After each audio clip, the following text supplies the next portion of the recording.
संयोजक महात्मा जी सारिया, जिला महामंत्री। भारतीय जनता पार्टी का पूरे प्रदेश में 5 तारीख से लेकर 14 तारीख तक बूथ विजय संकल्प अभियान कार्यक्रम रखा गया है, जिसमें हमें हर बूथ का सत्यापन करना है। प्रदेश से कोई पदाधिकारी, कोई वरिष्ठ नेता हर विधानसभा में जाकर बूथों का सत्यापन करेगा। उसी के लिए एज ए प्रदेश मंत्री मेरी आज यहाँ ड्यूटी लगी, उसी कार्यक्रम में आने का हुआ। आज यहाँ सारे के सारे पांचों इस विधानसभा के 5 मंडल अध्यक्ष थे, हमारे बूथ अध्यक्ष थे, शक्ति केंद्र प्रभारी थे।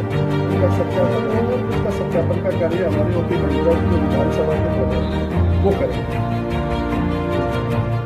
अब आगे क्या है प्रोग्राम आपका? आगे हमें आपने देखा होगा कि किस प्रकार इस कांग्रेस सरकार ने लोगों को ठगने का काम किया है, लोगों को बहकाने का काम किया है। आपने देखा होगा कि पहले गहलोत साहब सिर्फ घोषणाएं करते हैं, वो घोषणाएं करते हैं जब सरकार का कालखंड पूरा होने को समय होता है उस समय करते हैं। 5 साल आराम करते हैं, अपनी सरकार को होटलों में रखते हैं।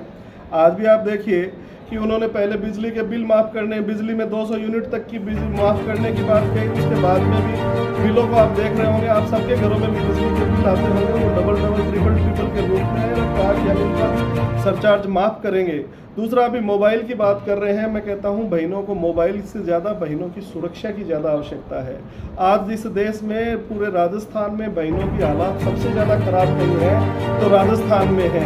आज कहीं बहनों के टुकड़े करके उनको भट्टी में जला दिया जाता है, कहीं उनके शव को विक्षिप्त करके उनको किसी नाले में डाल दिया जाता है, कहीं गैंगरेप हो जाता है, कहीं कुछ हो जाता है। दिन में इस प्रकार की घटनाएं पूरे राजस्थान में पहली बार हो रही है। ये इसलिए हो रहा है कि सरकार का लोगों में उनकी विश्वास खत्म हो गया, पुलिस का विश्वास खत्म हो गया। आज जो अशोक गहलोत की योजना है जो लागू कर रहे हैं आप, ये योजनाएं नहीं है, ये गहलोत के गुब्बारे हैं जो सिर्फ हवा में उड़ेंगे, लोगों को दिखेंगे। ये इनका काला जादू है, इस काले जादू से बचने का काम करना है। और आपने देखा भी होगा कि 2018 में आपके हनुमानगढ़ में ही राहुल गांधी जी ने कहा था कि 10 दिन में किसानों का कर्जा माफ कर देंगे। ये गहलोत साहब की घोषणाएं भी राहुल गांधी की घोषणाओं की जैसी घोषणाएं हैं, इनमें कुछ नहीं है। सिर्फ और सिर्फ लोगों को पागल बनाने का काम है। फिर ये कहेंगे इस दिन से लगेगी, फिर कहेंगे आचार संहिता लग गई। ऐसा कुछ नहीं है, सिर्फ लोगों को गुमराह करने का, मुद्दों से ध्यान भटकाने का काम करना। एक आयोग बनाया किसानों के लिए, आयोग बनाया ऋण राहत जिसमें दी जाएगी, उसको कैसे देख रहे हैं जो किसानों के लिए बनाया? किसानों के लिए ऋण राहत का काम अगर इनको करना ही होता था तो इनको 2018 में इनकी सरकार का गठन हो गया।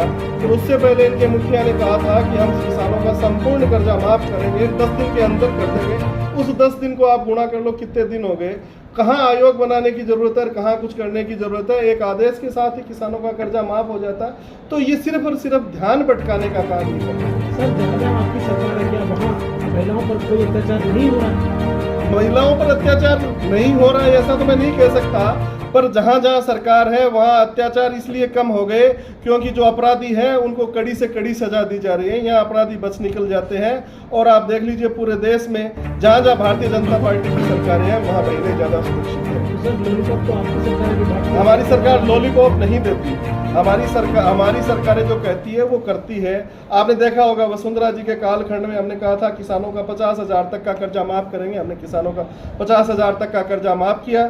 हमने कहा था कि अनुसूचित जाति आयोग और जनजाति आयोग से जिन जिन लोगों ने कर्जा ले रखा है उनका 2 लाख तक का कर्जा माफ करेंगे। वो कर्जा माफ करने का काम किया। दूसरा मैं निवेदन और करता हूँ, इन्होंने पूरे राजस्थान की जनता को बरगलाने का काम किया कि महंगाई राहत कैंप के नाम से। अगर महंगाई में राहत ही देनी है तो फिर किस बात का रजिस्ट्रेशन करवा रहे हो आप? आपको तो एक आदेश ही करना है कि ये महंगाई में हमने राहत दी है, ये सिलेंडर में हमने छूट दी है, ये बिजली के बिलों में छूट दी है। ये फिर लोगों को बरगलाने का काम कर रहे हैं। ये सिर्फ और सिर्फ सरकार के पैसे का दुरुपयोग है, समय का दुरुपयोग है, सरकारी मशीनरी का दुरुपयोग है। सर, बात है कि सहकारी बैंकों का कर्जा तो इन्होंने भी माफ किया है। इनका आरोप है सरकार का, गहलोत सरकार का, कि केंद्र सरकार ने जो नेशनल बैंक है उनमें अड़ंगा अड़ाया है और इस कारण से कोई अड़ंगा नहीं लगाया।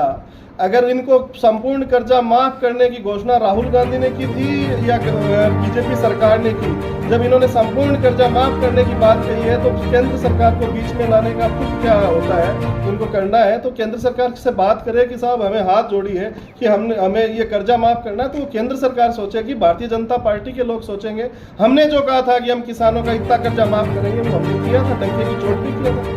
ये हाथ जोड़ते तो आप कर्जा माफ करवा दोगे साहब मैं क्या कह रहा हूँ, ये भारतीय जनता पार्टी और केंद्र सरकार सोचेगी। गहलोत सरकार केंद्र सरकार से कि वो केंद्र सरकार पे डालने का काम वही तो अशोक गहलोत कर रहे हैं, वही आप कर रहे हैं कि कोई भी काम जो कोई भी नाकामी है वो केंद्र सरकार पे डाल दो। ऐसा नहीं होता श्रीमान जी। कांग्रेस पार्टी 2 महीने पहले विधानसभा का विजय करने जा रही है, क्या कब से ये भारतीय जनता पार्टी का शीर्ष नेतृत्व तय करेगा कि कौन सी टिकट कब किसको देनी है, कब क्या करना है, ये पार्लियामेंट्री बोर्ड करेगा। मैं भारतीय जनता पार्टी का बहुत छोटा कार्यकर्ता हूँ, इस प्रश्न का उत्तर देने के लिए मैं उपयुक्त व्यक्ति नहीं हूँ। सीएम का चेहरे के बारे में कमल का निशान हमारे सीएम का चेहरा है, जो शीर्ष नेतृत्व तय करेगा।